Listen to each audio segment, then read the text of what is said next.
Praise your name, Jesus. Hallelujah. We're gonna praise the Lord. We're praising Jesus. We're gonna praise your name. Yes, Lord Jesus. Hallelujah. Hallelujah. Hallelujah. We're blessing Jesus.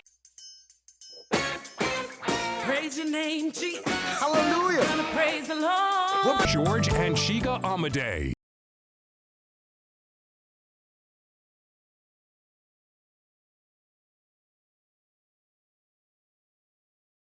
And that's because Pastor Chica has decided to take a whole different spin to the Pastor's Wife Talk Show, where we are going to be more transparent and we're going to be more laid back, and most importantly, we're going to keep it real.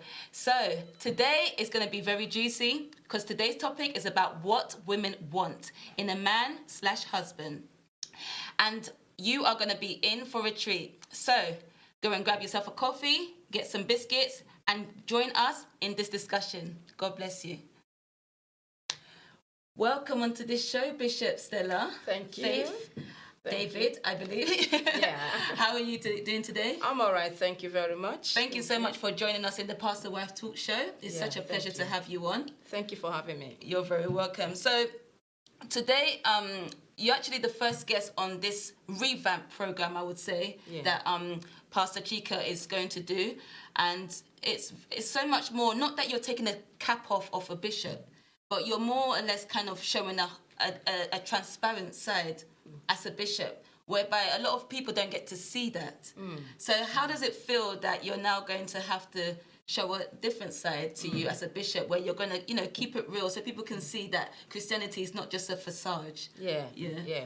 I'm just going to be real in this program so that we can have a lot to learn. Yeah. And bear in mind, before I became a bishop, I was a woman. Yeah, exactly. That's very true. I was a woman and a wife before the bishop cap set in. That's so true. now I'm going to keep it real. Yeah, I like that, Bishop, and I'm excited as well to kind of see what's going to go on here.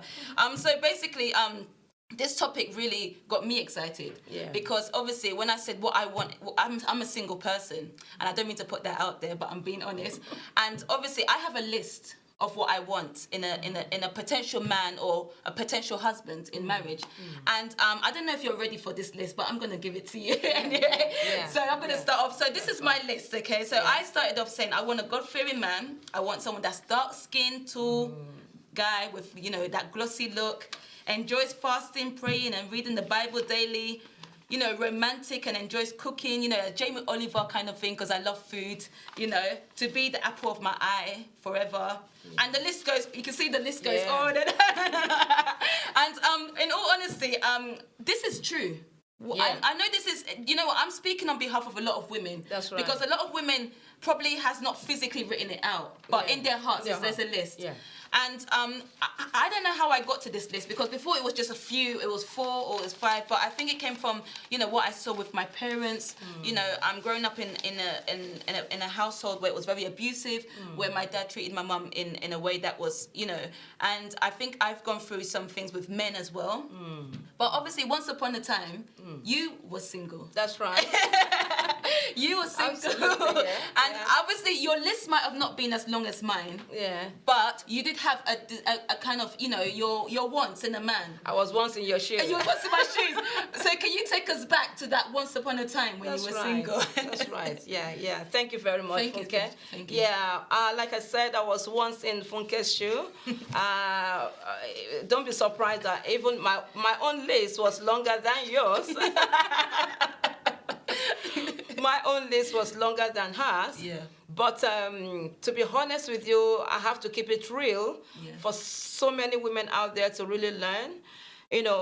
Yes, we might have our list on the paper. We might have our list in the table of our hearts. Yeah. But I have to let you know that all of our lists, the Bible says, ask and it shall be given. Yeah. Seek and you shall find. Yeah. Yes, there are some points that is written down that you might not see immediately when you meet your man. Yeah. Yes, fair enough. Some could visibly be there, and you could see, a God-fearing man, this one, that one, yes. But there are other points that manifests, in the course of living. And this is where women are getting it wrong, right? Yeah. This is where single women are getting it wrong. If you're waiting for you to see the full package before you accept a man, I want to let you know that it might not be possible. Okay. So some of it comes in between as you go along in your relationship. And then some points you can easily see it immediately before you get into that relationship. Okay, so it's a thing whereby, but how do you balance when you do see the 50 but you don't see the other 50? How do you kind of like, because I don't see myself like, because I know there's this guy that I know, and he's got the quality, like he's God-fearing, he fasts, he does all of this, but then there's this arrogance that I can't stand, and there's this other personality traits I cannot stand, but then he's got the other qualities, but then it's like myself, I'm like 50-50, like how does one go about it? Like you see certain things, but then there's certain things that just really puts you off. Okay, how do you ignore it? Yeah. Not really ignoring, because it's something that you desire that a man should have. Okay. But the most important thing is we have made our list. Yeah. And I can remember back in those years, in my own experience, I've made my list. I have my desires, I have my needs, and I was looking forward to it. But it got to a point in my relationship with God, it got to a point that God needed to ask me and said, this is what you desire. Have you ever thought of what I, God, desire for you? Okay. And that's where we have to really compromise. Okay. Right? Yeah. I'll take myself for as an example. I'll use my experience, as an example. I remember in my own time, I wrote everything handsome, gentle, God-fearing, and all the rest of it, right? Everything was on my list. But at the end of the day, when it happened, God said, yes, you've asked for a man who loves me, blah, blah, blah, who is God-fearing, right? Who is gentle. But at the same time, I'm giving you a man that has a ministry, which I never asked for. Wow. I never asked, on my list, I never asked to, oh, God, give me a pastor, a bishop. Right. I just asked for a God-fearing man. And you did that. It was coming. But then I never knew that God was bringing not just a God-fearing man, but a man with a mission, a man who has a ministry. And so that was the area I now had to compromise to say, okay, Lord, not my will, but thy will be done. That is very interesting, because you was expecting one thing, but then you got a whole different package, but then you had to learn how to adapt, compromise. And I think that's what is so important, because I think that a lot of can I say women? Yeah. Because a lot of women, and I can speak for myself, we don't want to compromise because we're so hard-headed. And like I said, it could be from past experiences. It could be that you don't want to be hurt. It could be you're guarding yourself from something. But, we don't want to be submissive. So would you say that women who are not yet to be submissive and not yet to kind of allow God in or surrender are the ones that are going to have it hard? Because I feel like the reason I'm still single, obviously, some people say, but it's not God's time. But the reason I think I'm still single is because I've not fully surrendered. Because remember, I said I want a dark skin, tall, glossy guy. So anyone that's outside of that, I'm not looking. So I don't think, personally, I fully surrendered to God. And in a way, I'm a bit scared of who... I'm not saying God doesn't know my desires, but in a way, I'm kind of scared that, no, please, God, don't let it be here. I'm coming here. So do you feel like a lot of the times single women are probably single because they've not fully surrendered and they're not died to themselves? Because you did say compromise. And compromise takes humbling, isn't it? Yes, it does. It does. It takes humility. But as a single woman, if you're too choosy, and if you're really fussy, in your choice that this is what you want and that's it, you are not ready to shift, that can lead you to that platform of a long waiting until you drop yours and say, Lord, whatever you have for me, I submit to it. I know some single women who are still waiting because they are so picky. They are so choosy.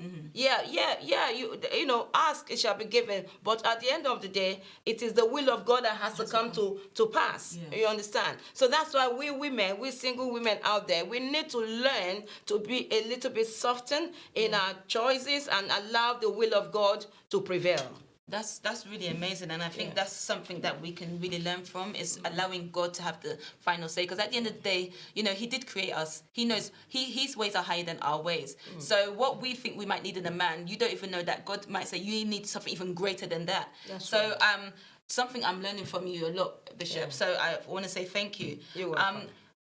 Also, I wanted to say that, you know, you did have your wants in as a single, but obviously now that you're married, obviously, is there still that strive of still desiring that other thing that your husband couldn't tick off? Or is it a thing whereby you're satisfied with what you've got and you're just willing to, like you said, compromise? Or is there still a strive to still be like, okay, you know, maybe I would like to see my husband do this, or I like to see my husband... Isn't there that strive daily? Because I'm not saying that marriage is boring, but isn't it that there's days where you would want to see something different in your husband daily? I don't know, like, can you let us know? I will let you know out there that at the stage of which I am, I am fully satisfied. Okay, wow. I am fully satisfied simply because when I was going into the marriage, right, I was not going in there, into that relationship with a self-motive. I wasn't going there with a self-agenda. Okay. When I was going into my relationship with my husband, when I was going in there, I was going with the intention of, Lord, help me to enhance. Oh, okay. You know? Yeah. To enhance my partner. Yeah. Right? Yeah. And that is the problem. A lot of couples, you know, a lot of couples relationship, everybody is looking for self-motive. Everybody is looking for me, self-centered. You know, so many people are self-centered. It's all about me. It's all about me. When you go into a relationship with that mindset, you will never be satisfied. Wow. But when you go into that relationship with, all right, Lord, help me, whatever I have, help me to enhance my spouse. Right. Then whatever comes on your table, you are satisfied, because in the first place, you've already compromised and asked for the will of God. Right. And so whatever God has given to you in getting into that relationship, I just want to use it to enhance my spouse. That's really amazing, because I have to be honest, I wasn't even thinking about that. I can speak, like I said, I'm speaking for a lot of singles, and you know, this show, because Pastors now revamped it, so we're just keeping it real. And to be honest with you, I've not really thought of myself enhancing to the relationship, because I'm somebody that's come from a background whereby I've not been loved. I don't even know what love means. I don't even know nothing about what it means to be in a true relationship. So I'm here like, you must give me this and give me that. So I have that mindset of like, I'm going into the relationship where I want to be loved. I. And it's just so nice to hear that I'm supposed to actually be the one to also enhance that relationship. So because, like, you know, if you know, that question I did pose, it kind of is in a way a bit of a default, only because, you know, it's almost like you're never going to be satisfied. So if let's say for argument's sake you answer that question, that we will never be satisfied with our husband, because daily we'll be wanting him to be like this and be like that, be like this. But the fact that you said you're satisfied, I actually wasn't here. I wasn't expected to hear that, if I have to be honest. I was not expected to hear that, because to hear a woman say they're satisfied, I think because I grew up with my mum. My mum is not satisfied till after 30 years. She still wanted this, that from my... So this is really nice and refreshing to hear that you're satisfied, because it just shows that, you know, no one's perfect, you know, and that they were both imperfect, you know, people coming together, and we're just striving, you know, in perfection through the help of God. And so it's just really nice to hear that, you know, we're here to enhance each other. I also wanted to kind of you know, because your husband was interviewed by Pastor Chika a few weeks ago. Yeah. And I really enjoyed his program. If you have not seen it, his her husband's name's called Bishop Ola David, and he did a interview with Pastor Chika a few weeks ago. And I'm telling you, I watch it early in the morning. I don't really watch an hour program, but that was amazing. You're gonna learn so much as a single, as a married person. You will learn so much. I will really advise you to go back. But Pastor, there was certain things that he said there that I wanted us to discuss on this on this program. Yeah. And so he mentioned about I'm gonna quote it. I've summarized it, but I've not taken anything out. It's key point. Yeah. He said your husband Bishop Ola David said women need to appreciate their husband. That's right. Appreciation is key. Any man who does not appreciate his wife is a madman. He will have to calm down. Some marriages are in trouble today because they don't see the good in other party. And so obviously my thing was this, is that sometimes it takes motivation for a woman to say that they're going to appreciate their husband. Because you can't just appreciate your husband just like that. There's to me, it's almost like, isn't there some kind of tick boxes that he has to have ticked for you to now say, I'm going to appreciate him? Isn't there something whereby you know, you've now seen him doing it for you, that you now will say, okay, I'm going to appreciate him? Or it doesn't work like that?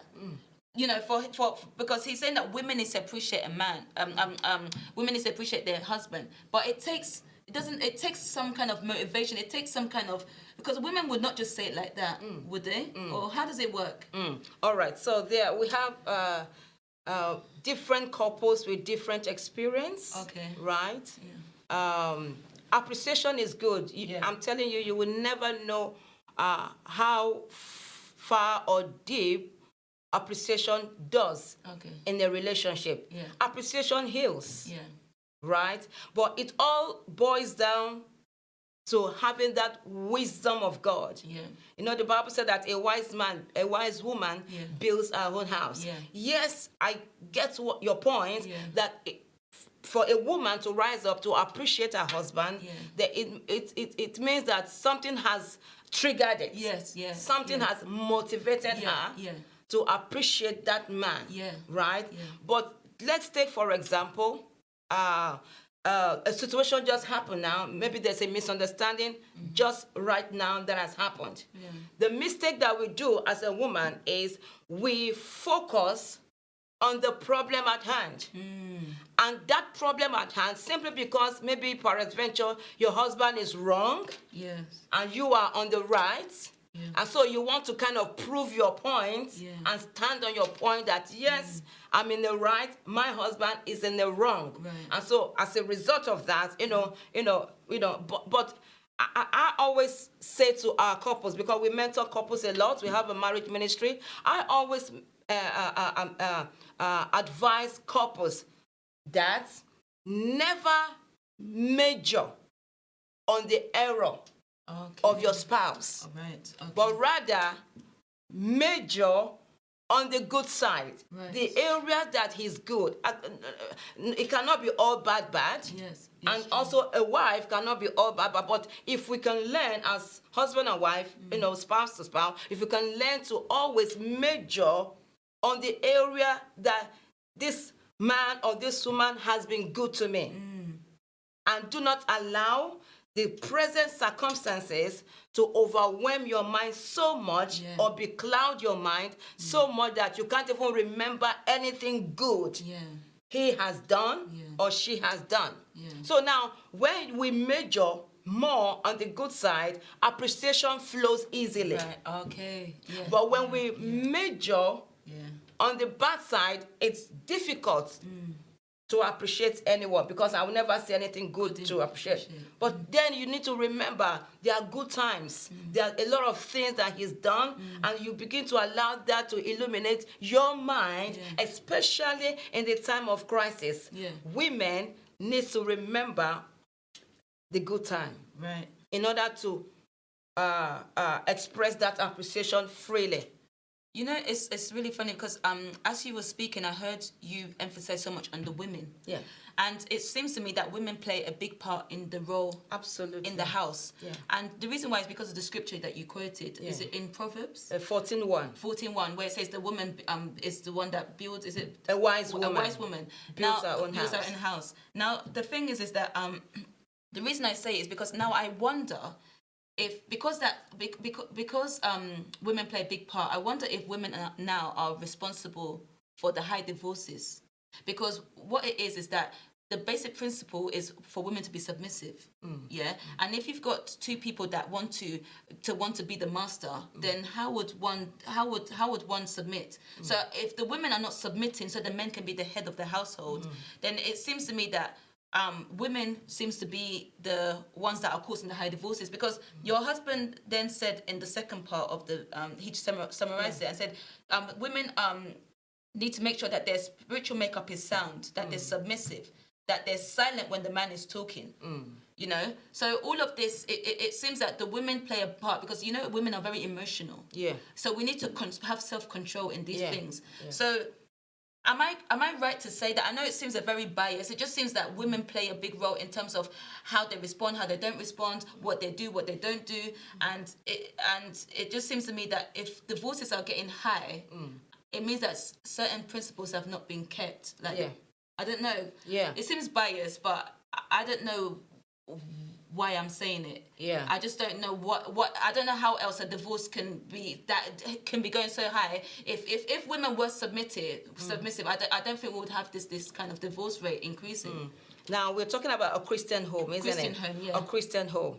We have to go back to the basics. We have to go back to the scripture. Yeah. And it's made it clear that husband is the head. Yeah.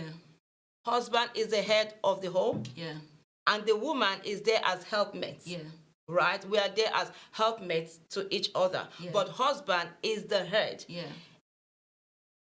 You cannot, as a woman, you cannot take the office of your husband. Yeah. If you do, the marriage will collapse. Yeah. A woman cannot step into the office of a man. Yeah. Because that is not the way it's been designed. Yeah. That is not the way it's been structured by God. Yeah. A man has to be in his office and a woman has to be in her office. Yeah. But whereby a woman is trying to cross to the other side, there will be so much, there will be a lot of clashing. Yeah. But if a woman, by the wisdom of God and the help of the Holy Spirit, can try to remain in her office, then the marriage will go smoothly. And also the man, being the head of the man, is able to play his role as a man. Wow. Yeah. Because there are some marriages that even the man, there are some men that are laid back. And so the woman is frustrated. Yeah, exactly. And because of frustration, before you know it, the woman is already running the race that the man needs to run. Yeah. But then there's always a clash. Because the man will also rise up against her. Yeah. You understand what I mean? But in a Christian home, if everybody should stay in their office according to how the Lord has designed it, then there will be peace in the home. Yeah. So it's really about us, knowing how we're supposed to be functioning as a husband. In our offices. In our offices. Yeah. And once we know what we're supposed to be functioning in our offices, then everything else would be smoothly. That's and right. That's probably what is the cause of the divorce. That is the cause. Because God is not a God of confusion. If He's already set the offices and said, this is what you're supposed to do, this is what you're supposed to do, then why should there be... And it's really sad because I think for me as a single, hearing that divorces is increasing, at first, at the beginning, I was a bit scared to go into, to marriages, but then I just felt to myself, everyone's different. I don't really know the ins and outs of everybody else's and what the reason is. Their issues are different. What the issues are different. So I just said to myself, I can't allow fear to, unless I wouldn't want to get married. But I think it's all about us going to the basics. And I want to just say thank you so much for that, Bishop. You're welcome. You was mentioning, just because we're going to be going on break very soon, I don't know if it's possible just to give people, the viewers, a brief summary of your marriage program that you do with your husband. Okay. Because I think that is something that would be really interesting. Thank you. Just before we go on to the break, yeah. Thank you. Like my name is Bishop Stella David, and I'm happily married to Bishop Ola David. Both of us, we've been married for almost, this is the In fact, this month, Oh, wow. amen, Amen. on the 13th of February, Wow. is our 30 years of marriage. 30 years. 30 years. And God has really blessed us with a wonderful ministry to nourish and to cherish marriage ministry. Yeah. This is where we mentor couples before marriage and even after marriage. We mentor couples that are divorced and singles and bachelors. We bring them together at the table of Jesus to learn the wisdom of God on how to run their marriage or relationship. And so this program has been ongoing for almost 30 years now, or over 30 years, because we started when we were in courtship. We started this ministry when we were in courtship. Even before the ministry, Let the Earth Praise the Lord ministry, the marriage ministry has been ongoing right from the time we were in courtship. And so God has really blessed us. Thank you so much. And if you want to find out a bit more, you can contact Bishop. But we are going to go on break very soon, so we hope to see you back again. Thank you. God bless you. 9153